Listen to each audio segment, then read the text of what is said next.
Mga step-by-step na dapat malaman mo sa #AlaminNaThis.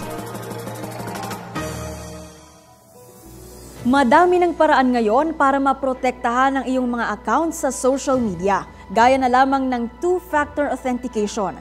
Gayunpaman, hindi pa rin masasabing lubos na ligtas ang ating mga social media account mula sa mga hacker. Kaya naman paalala ni PNP Anti-Cybercrime Group spokesperson Police Captain Michelle Sabino, kung sakali mang ikaw ay mabiktima ng mga social media hacker, ipagbigay alam agad ito sa iyong mga kapamilya, kaibigan at mga kakilala para hindi na sila magkaroon pa ng anumang transaksyon sa iyong mga nahack na account, lalo na ang financial transaction.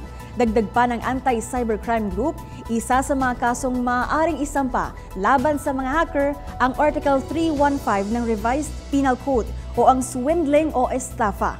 Ito ang reklamong isasampa sa hacker kung ginamit niya ang iyong account para mang-scam ng ibang tao tulad ng investment scam. Paliwanag pa ng kapulisan, kung sakaling Facebook account mo ang mahack, bukod sa pagbibigay alam sa iyong mga kakilala, gawin din ang mass reporting. Ipaalam ang sitwasyon sa Facebook at mag-request para sa deactivation. Dahil paliwanag ng PNP ACG, ang Facebook lamang ang may karapatan o otoridad para i-deactivate ang iyong account. Ngayong #AlamNaThis, dapat i-share na this.